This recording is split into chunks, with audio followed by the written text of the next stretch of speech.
Que bela canção, teu santo nome, amém. Uma boa noite a todos, sejam bem-vindos à casa de Deus, seja também bem-vindo o amigo internauta que nos assiste pelas mídias, que o Senhor lhe alcance onde estiver. É bom estar aqui com vocês para compartilharmos da palavra do Senhor. E eu quero começar falando para vocês algo importante, um recado de última hora que acabou de me chegar ali nos bastidores. Chegou a hora, meu amado. Chegou a hora deste Deus poderoso, Jesus Cristo, voltar à terra. Jesus, Deus Pai, está dizendo: filho, vai-te, busque os meus filhinhos, pois o tempo é chegado. Não tem para onde nós fugirmos, meus amados. O fim deste mundo está próximo. Quem sabe demora alguns anos ainda, mas tu sabe que precisamos estar preparados hoje. Como estaremos quando chegar a hora? Eu espero que todos bem, reavivados, renovados no Espírito do Senhor. É o meu desejo para vocês. E é sobre isso que eu quero conversar com vocês. Para estarmos bem quando chegar o grande dia, quando chegar a hora, Papai do céu nos convida para uma intimidade com Ele tamanha, uma amizade tão profunda, mas tão real, que você não consegue mais pensar em outra coisa durante o seu dia, senão voltar aquela madrugadinha e estar com seu Pai, com o seu Salvador e com o Santo Espírito que te permeia tudo isso, te permite tudo isso. Que Deus te abençoe ricamente essa noite. Que o conteúdo desta mensagem, desse sermão, que eu preparei com muito amor e carinho, seja objetivo em sua vida. Nós vamos estudar essa noite como Cristo fazia para chegar à grande hora da entrega da sua vida, para Ele não titubear e não deixar de nos salvar. Como Cristo manteve-se firme e fiel? Como é que Ele manteve o seu objetivo, o seu foco? Como é que nós vamos manter o nosso objetivo, o nosso foco, para o grande dia, para a hora que está chegando? É sobre isso que eu quero conversar com vocês. Por isso eu convido vocês a abrirem suas Bíblias em Efésios capítulo 6. E nós vamos ler a partir do verso 10. Efésios capítulo 6, a partir do verso 10. Hoje nós vamos entender qual que era a metodologia de Cristo para estar em pé no grande dia da batalha e estar em pé em todos os dias de sua vida. Mas quando eu digo em pé, não é em pé de acordar e ir para trabalho, viu, queridos? Espiritualmente dizendo, para as vitórias, as batalhas do dia a dia. Precisamos ser ungidos com o Santo Espírito a cada dia. E o exemplo de Cristo é maravilhoso para isso. Pelo menos me estimula muito. Nós vamos trabalhar alguns versos bíblicos aqui interessantes. E você pode ser profundamente impactado, mas vai depender do seu querer, da sua atenção e de sua percepção. Por isso eu convido a você, nesse instante, fechar os seus olhos e orarmos, para convidarmos mais uma vez Deus estar conosco e acalmar os nossos corações. Oremos. Senhor Deus Todo-Poderoso, meu amigo, nosso amigo, Pai amado, eu amo parar o que estou fazendo para entregar a minha vida em suas mãos. E nesse instante estou fazendo isso por mim e por todos que aqui estão presentes e aqueles que nos ouvem pela internet. Que santo privilégio é pararmos algum momento do nosso dia para entrarmos nessa audiência especial com o Senhor. Eu já estou com saudade de comungar com o Senhor um pouco mais de tempo, Pai. E olha que hoje dediquei boa parte do meu dia preparando essa mensagem ou terminando-a.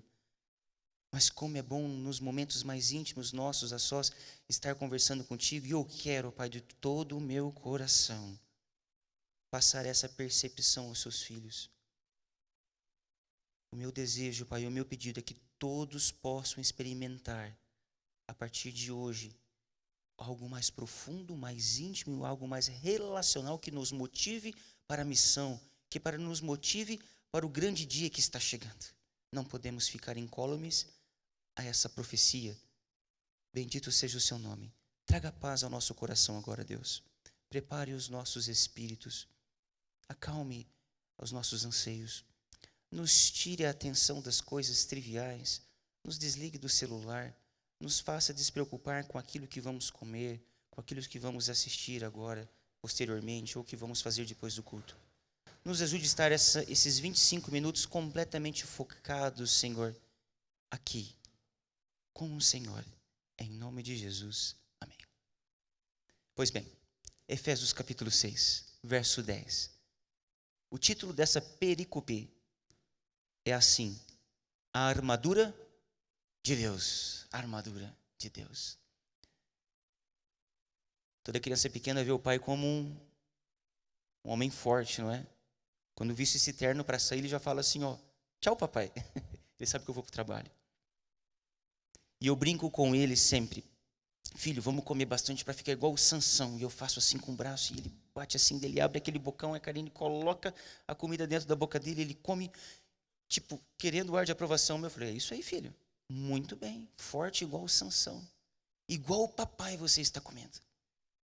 Aqui, Paulo, estimulado por Cristo e pelo Espírito Santo, diz qual era a armadura de Deus, ou qual é a armadura de Deus, para que você consiga sempre estar absorvendo ou vivendo com Ele, olhando a Deus, falando assim, esse é o meu Deus. Como o pastor Henrique falou do filhinho dele, que olha para ele e fica empolgado, fica impressionado, nós também precisamos olhar para a armadura de Deus, buscar Deus, entender quem é Deus intimamente, para você ter esse desejo, essa admiração. É interessante notar que quando o meu garoto olha para mim e ele está focado assim em algo que eu estou fazendo, o olho dele brilha. E quando eu aprovo, quando eu falo isso, filho, parece que ele ganhou o dia. O que eu quero despertar no coração de vocês com a mensagem de hoje é isso. Que no final dela, você consiga ter o estímulo de olhar para Deus e falar assim, esse é meu Deus. Eu tenho sede dele. Eu quero ele, custe o que custar. Eu paro com isso, eu paro com aquilo, mas vou dedicar tempo para ele. Vamos ler? Verso 10 diz assim: quanto ao mais, sede fortalecidos no Senhor e na força do seu poder, revesti-vos de toda a armadura de Deus, para poderdes ficar firmes contra as ciladas de quem? Do diabo. Ele faz ciladas? E como? Verso 12, que é o ponto alto. Porque a nossa luta não é contra o sangue e a carne, e sim contra os principados e potestades, contra os dominadores deste mundo tenebroso, contra as forças espirituais do mal, nas regiões celestes. Aqui falou claramente que a luta da gente não deve ser contra nós mesmos, contra as pessoas, contra as coisas que nós queremos neste mundo, que é corruptível, que é a carne, não é? O sangue, o que é vivo e morre. Mas a nossa luta é contra quem? As forças do inimigo, as potestades, o príncipe deste mundo, que é Satanás. Mas para lutarmos com ele, o apóstolo Paulo fala que nós precisamos nos revestir da armadura de Deus. E é isso que Cristo fazia todos os dias. Você acha que aquelas curas e milagres, o saber o que estava na mente dos seus filhos, que ele conversava, era dado por quem? Pelo Espírito Santo. Nas primeiras horas de cada manhã, na capacitação que ele dava a Jesus. Aqui o texto continua dizendo, verso 13, portanto, tomai toda a armadura de Deus, para que possais resistir no dia mau. E depois de terdes vencido tudo, permanecer o quê? Inabaláveis. Que estímulo! Estais, pois, firmes, cingindo-vos com a verdade, e vestindo-vos da couraça da justiça, que é Cristo Jesus. Calçai os pés com a preparação do evangelho da paz. Vocês percebem que a ênfase de Paulo é nós pegarmos a armadura e calçarmos elas, vestirmos elas, aprendermos dela, ter ela colada em nós. E essa armadura, meu amigo, que precisamos vestir, calçar, é a palavra do Senhor. Verso 16, embraçando sempre o escudo da fé, que só vem pelo estudo da palavra, com o qual podeis apagar todos os dardos inflamados do inimigo, todos. Tomai também o capacete da salvação e a espada do Espírito, que é a palavra de Deus, com toda oração e súplica, orando em todo tempo no nome do Espírito, e para isso vigiando com toda perseverança e súplica por todos os santos. Eu quero terminar por aqui. Sabia que uma das principais missões de nossas vidas deveria ser, ou para mim deve ser, a busca e o desenvolvimento de sua intimidade com o Pai. E isso só se dá quando você busca ele no silêncio, clamando que o Espírito Santo se derrame sobre você. Porque, afinal de contas, quem que inspirou a escrita bíblica? O Espírito Santo. Quem que Jesus deixou quando ele foi para o céu e falou, eu vos deixarei quem? Para que deixar o Consolador? Para nos, além de consolar, nos orientar em tudo que a palavra nos diz. E aqui que está o detalhe especial, queridos. A vida de Cristo foi sempre pautada pela comunhão diária com o Pai. Sempre, sempre, sem exceção. Esse foi o segredo para uma vida mais poderosa, mais vitoriosa sobre as hostes do mal. Mas, pastor, hostes do mal não pega mal. Quer dizer, não pega mal. Eu não percebo isso no dia a dia. Nós precisamos estar mais atentos, queridos. Não que você vai ver vultos ou os anjos do inimigo, não é esse sentido. Longe disso. Mas que há, e a Bíblia aponta, uma batalha entre o bem e o mal contra a sua vida e a minha, isso é real. Nas primeiras horas de cada manhã, Cristo era batizado com o Espírito Santo e recebia poder e graça para ministrar, ser bênção e luz para as pessoas. Ele não poderia fazer o ministério que ele fez sem a audiência especial com o Pai, o seu papai, todos os dias, sem exceção. Por isso, a mensagem de hoje, ela irá nos conduzir a 3 pontos fundamentais para uma vida de comunhão e poder. Você gostaria de aprender? Se você não conseguir gravar tudo, isso está gravado depois aqui na internet, você pode assistir e tomar nota. Eu te aconselho que você preste atenção, entenda e depois estude isso que eu estou propondo para vocês. Fará a diferença em sua vida. O primeiro ponto que nós vamos analisar é a busca da presença de Deus nas primeiras horas do dia, conforme Cristo fazia. O segundo ponto que nós vamos analisar é o poder que vem da comunhão. Este poder que vem da comunhão, sabe o que ele faz contigo e comigo e fazia com Cristo? Afeta nossas vidas e afetou a dele em todos os aspectos, inclusive naquilo que nós assistimos, do que nós comemos, do que nós trabalhamos, das nossas escolhas, eu vou para cá ou eu vou para lá. É incrível, mas o Espírito de Deus te guia pela palavra ou por impressões calmas em seu coração. Não é nada, como eu posso dizer, miraculoso ou como muitos pintam por aí que o Espírito Santo age. É muito sensato. Você sente uma paz de espírito e tudo em sua vida acaba sendo pautada pela palavra. E o terceiro ponto, o poder que emana de Deus nos possibilita lutar. Lutar contra quem? Contra o pecado e vencer em nome de Cristo. Por isso, eu quero começar com o exemplo de Cristo com vocês. Buscando a presença de Deus. Como é que Cristo buscava a presença de Deus? Vamos lá, abram suas Bíblias em Marcos capítulo 1, verso 35, por favor. Marcos capítulo 1, verso 35. Eu gosto do livro de Marcos. Ele é direto, não tem rodeios, e traz uma mensagem muito específica. Não é à toa que os outros evangelhos beberam de Marcos. Marcos capítulo 1, versículo 35. Antes de lermos, eu queria que você voltasse os olhos para mim, e eu queria te dar uma breve introdução desse texto. Os hábitos devocionais diários do Senhor Jesus nos ensinam um ponto muito importante quanto à nossa devoção. Estes hábitos mantinham ele de pé e pode manter eu e vocês também de pé. Em pé, meu amigo. Em pé. Vamos ler. Marcos 1, versículo 35. Tendo se levantado 9 horas da manhã, é isso que está dizendo o texto bíblico aí? Tendo se levantado 8h30 da manhã, não, eu estou de férias hoje, olha, tendo se levantado 10 horas da manhã, saiu e foi para o lugar deserto e ali orava? Não, diz ali o quê? Tendo se levantado alta madrugada. Olha que interessante, queridos. Nos períodos bíblicos, o período noturno era dividido em vigílias. Primeira vigília, segunda vigília, terceira vigília e quarta vigília. Sendo que essa expressão muito cedo se referia à última vigília ou à quarta vigília. E alguém aqui suspeita o horário que era essa quarta vigília? Que Jesus levantava todos os dias para ter comunhão com o Pai, para ter poder para a sua vida, para tomar decisões? Entre as 3 e as 6 da manhã. Em Cafarnaum, em alguns momentos do ano, o sol amanhecia às 5 da manhã. Então era um pouquinho mais cedo. Ele buscava Deus entre as 2h30, 3h ele acordava. Só que é interessante notar que ele não colocava um despertador. O próprio Pai o despertava. E eu posso dizer por experiência própria para vocês. Quando eu já estive mais relapso, não tão afim ou com afinco cuidando disso, é só o despertador que me acordava. Mas ultimamente, Deus tem me despertado cedo.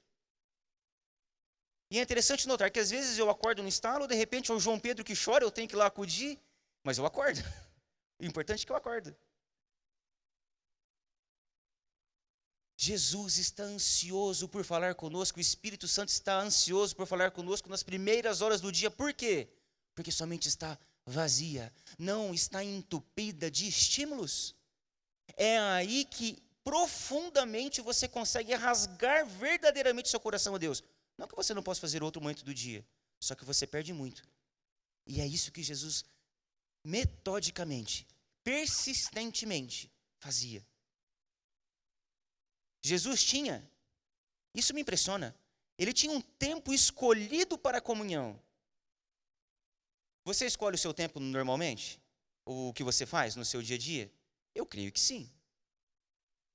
Eu tenho uma agenda, eu escolho o que eu vou fazer. Eu achei interessante quando me deparei estudando sobre esse assunto e me deparei com esta frase. Jesus tinha um tempo escolhido para a comunhão. Isso me estimulou tanto a separar um tempo escolhido que eu percebo Deus me abençoando ricamente. Não é fácil, meus irmãos, é difícil, dá trabalho. Mas faz a diferença, porque quando você honra a Deus, Ele te honra. E você é tremendamente influenciado, porque Ele é contigo. Imediatamente antes das primeiras luzes matinais, ele, Jesus, buscava o Pai em comunhão. A sua primeira atividade era buscar em primeiro lugar o reino de Deus e a sua justiça, de acordo com Mateus 6:33. Antes de qualquer coisa, especialmente o WhatsApp ou coisas da internet, que quando você abre, eu só vou dar uma olhadinha, dá uma desfocada. Pelo menos em mim, viu, queridos? Pelo menos em mim. Vamos ler 2 textos bíblicos, Salmo 119 e 147, e na sequência, Isaías 50, verso 4. 2 textos que nos estimulam muito a entendermos como Jesus agia. Salmo 119, verso 147.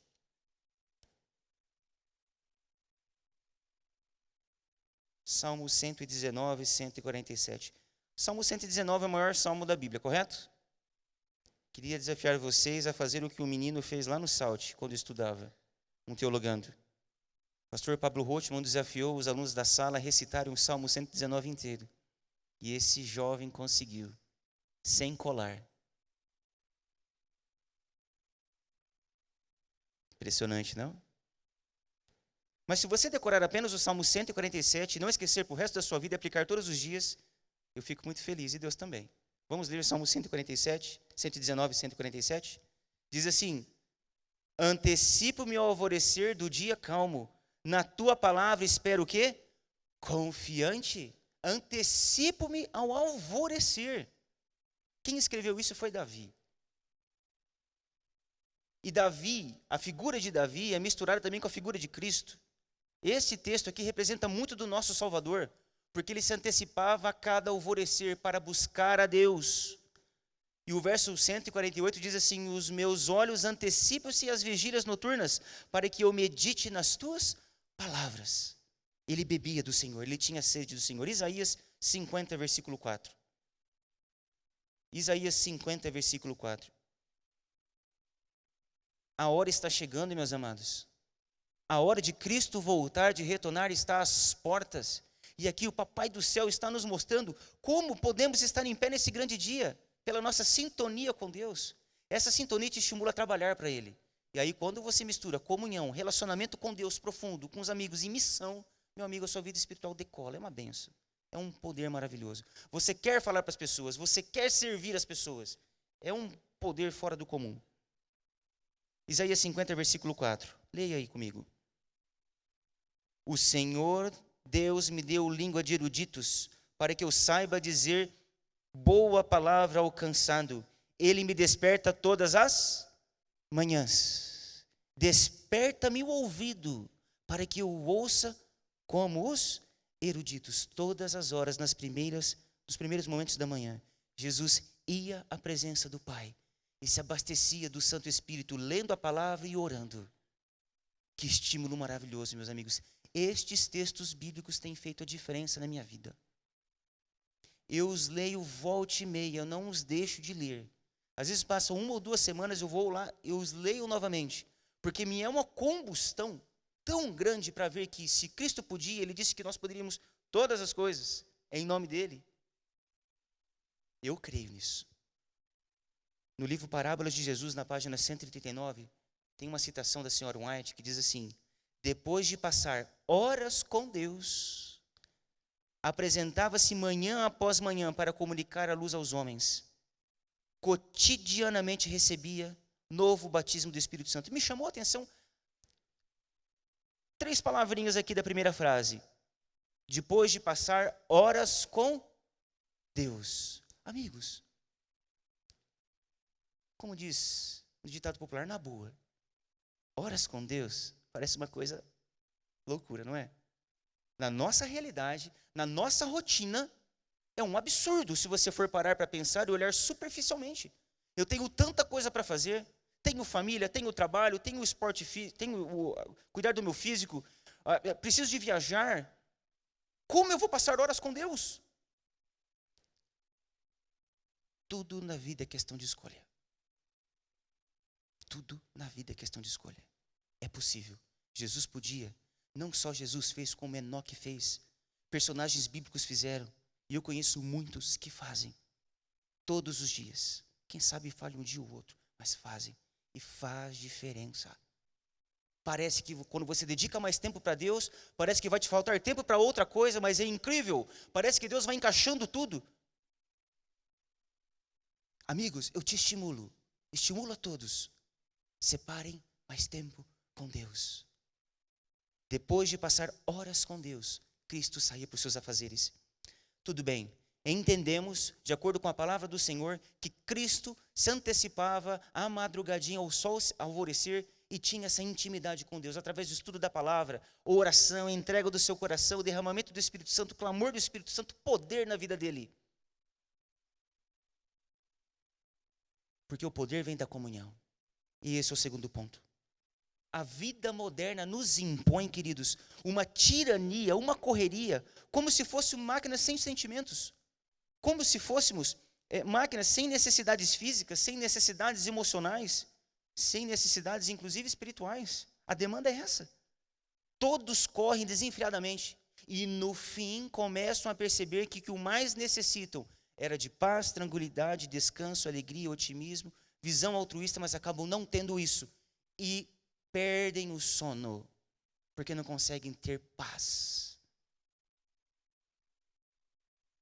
Em primeiro lugar, a falta de comunhão com Deus gera um desequilíbrio tão grande em nós, que afeta a pessoa em todos os aspectos da vida, em todos, literalmente em todos.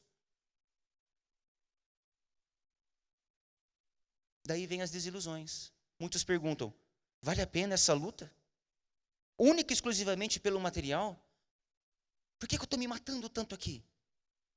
Tanto sofrimento por nada? Tem essas perguntas. Eu não estou fazendo apologia a você largar tudo e viver como um eremita ou viver como um monastério. Não tem nada a ver com isso, queridos. Mas que nós precisamos investir a sós com Deus, tempo de qualidade, nós precisamos, para termos poder. E como se não bastasse, até o sono foge. Porque a mente não consegue se desligar. Quer ver eu ter uma boa comunhão? Exemplo meu. Na manhã seguinte, é quando antes de dormir, meia hora, 1 hora antes, eu desligo a internet. Evito de comer qualquer coisa que possa me fazer mal e quem sabe vai me atrapalhar. É bom comer um pouco antes de dormir, umas 2 horas antes pelo menos. Quando eu quebro esses 2 pontos, é incrível. Parece que eu não consigo dormir direito, eu fico agitado. O nosso estilo de vida voga diretamente com a nossa capacidade de acordar disposto no outro dia. Cristo cuidava da sua vida física. Isso eu tenho plena, absoluta certeza. A Bíblia relata isso muito bem. Cuidava com o que comia, cuidava da sua saúde física, sabia de separar tempo para descanso. É muito interessante analisarmos esses pontos, queridos. A vida sem a presença de Deus é sem objetivo e infeliz. É uma existência vã em direção ao nada, aqui ou na eternidade. Jesus está às portas. Está chegando. E como estamos nesse sentido, queridos? A salvação não, a comunhão, ela não vai te dar um crachá para a salvação.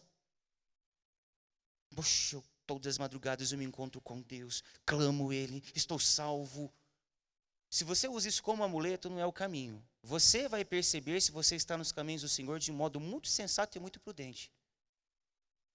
É como eu costumo dizer, e acho que todos sabem aqui, não é ser um adventista do sétimo dia que garante a salvação para você.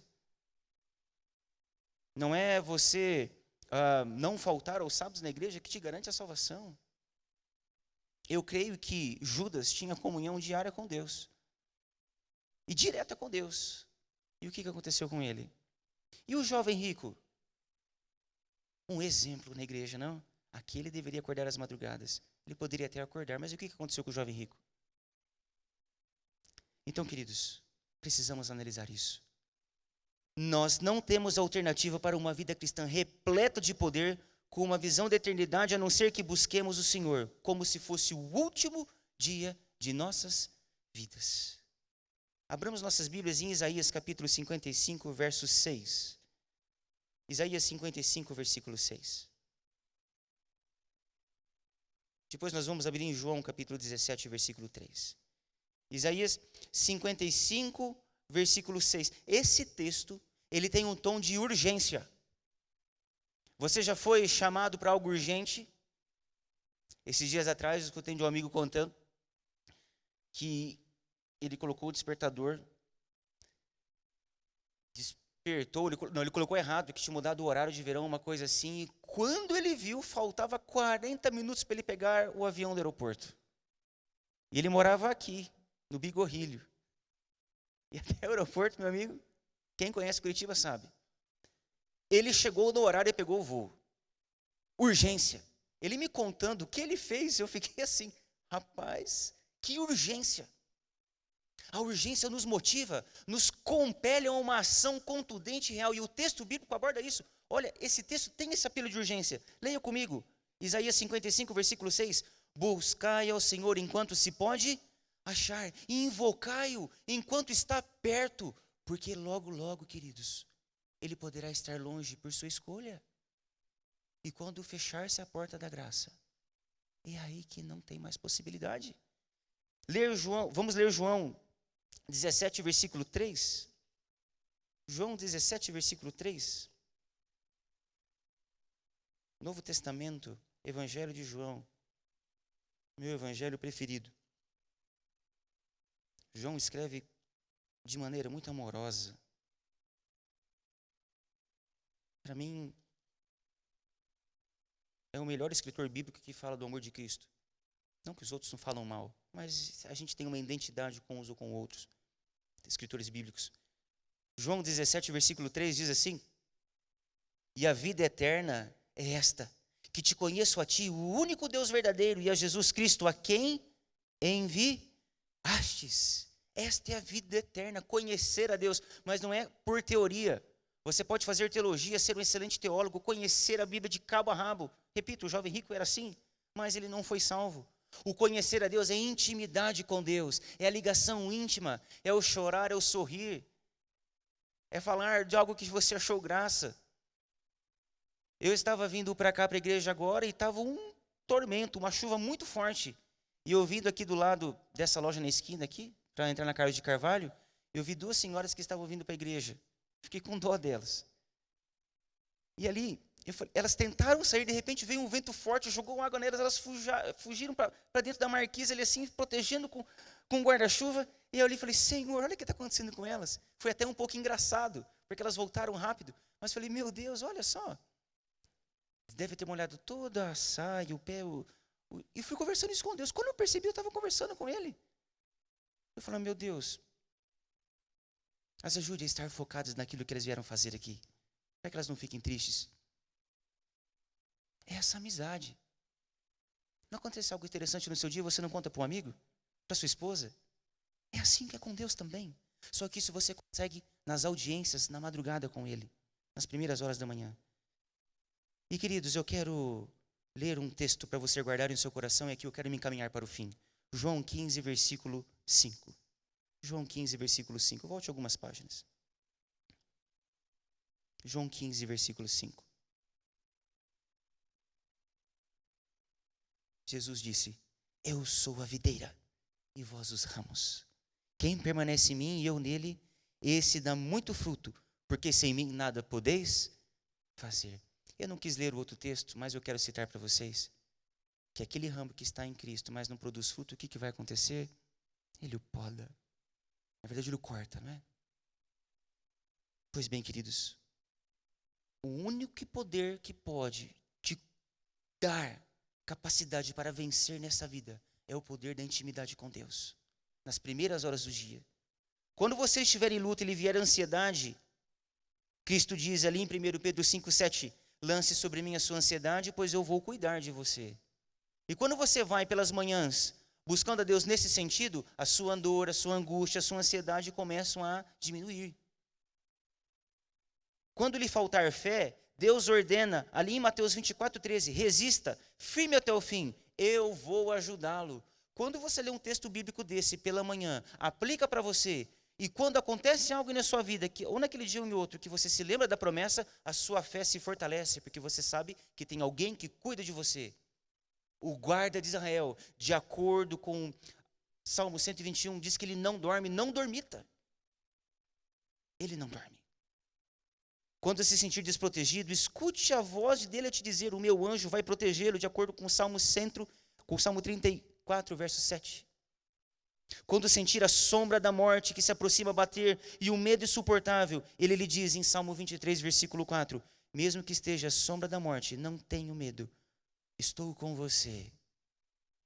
Nós precisamos aprender com Cristo, queridos. A falta de discernimento espiritual é uma das características de nossos dias. O materialismo, o secularismo e a incredulidade desenfreadas leva a gente à falta de discernimento espiritual. Não é à toa que Romanos capítulo 12, versículo 2 diz assim, Paulo estimulando, renovai a sua mente, dê um basta naquilo que você se contamina com as coisas deste mundo, e escolha a mim. Eu quero convidar vocês a abrirem suas Bíblias em Efésios 6, versículo 12 novamente. Nós vamos reler esse texto, esse único texto, Efésios 6, versículo 12. E antes de lermos, eu quero dizer para vocês que uma das consequências mais devastadoras dessa realidade é a incompreensão da natureza do grande conflito. Queridos, se nós não fizermos como Cristo todas as madrugadas, tempo, horas com Ele, nós não vamos conseguir compreender o conflito entre o bem e o mal que está diante de ti. É por isso que Efésios 6, versículo 12, eu quero reler com vocês, diz algo poderoso, real. É uma luta, queridos, constante. O texto bíblico diz, vamos reler, porque a nossa luta não é contra o quê? O sangue e a carne. Pare de lutar com você mesmo. Pare de lutar pelas coisas desse mundo. Faça o que tem que ser feito aqui, porque Deus te pede, você tem que investir nas coisas desse mundo, na sua casa, na sua comida, em comprar algumas coisas para você, em conhecimento, mas cuidado para isso não tomar o seu coração. Você não deve se preocupar com isso, você faz a tua parte que Deus te acrescenta, seja fiel, e Ele vai ser fiel contigo. Mas aqui está falando que a nossa luta não é contra nós mesmos, contra as coisas desse mundo que nós vemos, é contra os principados e potestades, isto é, contra o príncipe deste mundo, que é o diabo, o Satanás. Não é à toa que Pedro disse que ele anda em derredor como um leão, querendo nos dragar, devorar. Que a gente só consegue, embraçando o escudo da fé, vencê-lo, só assim. Que texto, queridos. Porque a nossa luta não é contra a sangue e a carne, e sim contra os principados e potestades, contra os dominadores deste mundo tenebroso, contra as forças espirituais do mal nas regiões celestes. Você quer ter força para vencer? Faça como Cristo. Você quer dar um basta numa vida preguiçosa, morna espiritualmente? aonde você vai até fazer um trabalho missionário, ou ajudar algo na igreja, ou ajudar alguém, mas aquilo você faz por fazer, parece que é uma obrigação. Vir na igreja é um suplício. Ler a meditação, ler a Bíblia, já li 2 capítulos aqui, tá bom demais, Deus falou comigo. Amigos, desse jeito, nós não vamos a lugar nenhum. Nenhuma teoria ou poder humanos, de qualquer natureza, pode dar ao pecador uma saída satisfatória de sua condição. E a última citação que eu quero ler do livro Ciência do Bom Viver, página 428, diz assim, eu fiquei impressionado com isso. Devido ao pecado, nossa condição não é natural mais. E deve ser sobrenatural o poder que nos restaura, do contrário, não tem valor. O único poder sobrenatural que nos restaura é o poder de Cristo em suas vidas, através do derramamento do Espírito Santo, absorvendo a palavra todos os dias e orando. Se você não fizer isso, de todo o coração, Satanás vencerá sobre você. É por isso que eu quero concluir a mensagem dizendo, está chegando a hora, querido. A hora está mais próxima do que você imagina. Quando Deus dizer para o seu filho, filho, vai, chegou a hora. Em que situação nós estaremos, ou como estaremos vivendo? Como as 5 virgens nécias, de Mateus capítulo 25? Que não acumularam o azeite, que era o poder do Espírito Santo, da sua comunhão, devoção, entrega, transformação do seu caráter, tendo os frutos do Espírito. Uma pessoa transformada, convertida. Só assim nós estaremos no céu. E isso não é mérito nosso, queridos. Nós nos esforçamos para alcançar isso. Mas é a graça de Cristo que nos salva. Porque Ele que nos dá isso. Por isso eu digo para você, comunhão com Deus é a vida da alma. O quarteto vai entrar aqui e vai cantar conosco a música Chegou a Hora. O grande dia do retorno de Cristo Jesus. E Ele vai fechar esse momento para nós vermos que podemos estar brincando neste mundo. O que vale a pena verdadeiramente para você? Eu espero que nessa noite eu possa ter te estimulado a ver isso, pela graça de Deus. E eu termino com a última citação. A comunhão com Deus concede-nos uma experiência diária que verdadeiramente torna a nossa alegria plena. O quarteto irá cantar Chegou a Hora. Vamos meditar nessa palavra. E se você deseja um encontro real com Deus, eu peço que ao final da música, ou durante a música, você se coloque em pé. Eu quero orar com você para terminarmos esse culto. Amém.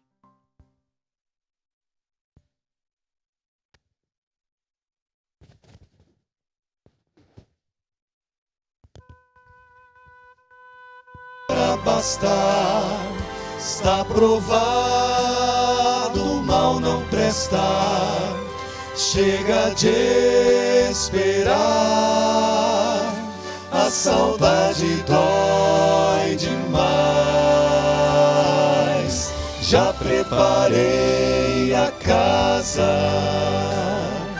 já preparei a mesa. Quando Deus se erguerá do seu trono de buscar os meus amados e traz de volta aqueles por quem você morreu.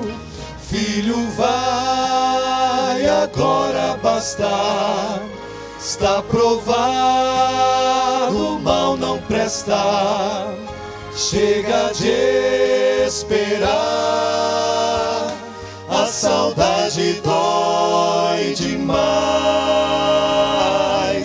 Já preparei a casa, já preparei a mesa. Filho, me traz de volta quem criei, quem pedi na cruz.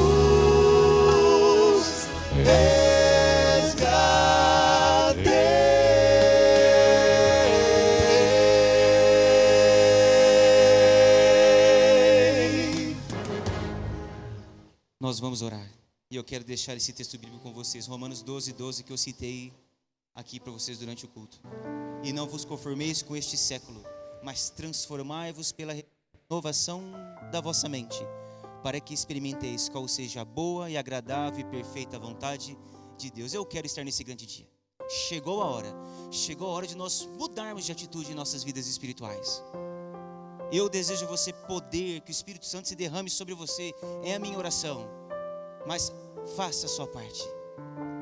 Com a tua parte e a parte de Deus, você será vitorioso. Vamos orar. Bondoso Deus, o Senhor trabalhou em nossos corações nessa noite, de uma maneira didática, real, com o seu exemplo e testemunho, nos mostrando como o Senhor fazia para vencer.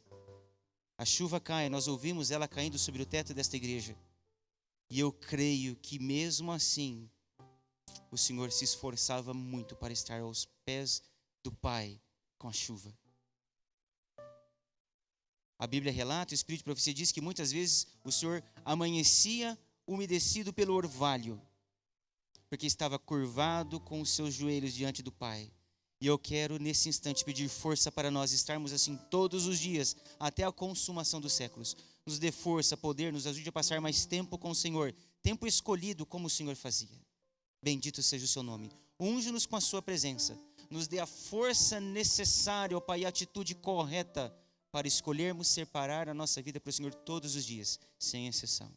É o que te peço e lhe agradeço, em nome de Jesus. Amém. Que Deus te abençoe ricamente. Uma boa noite e boa semana.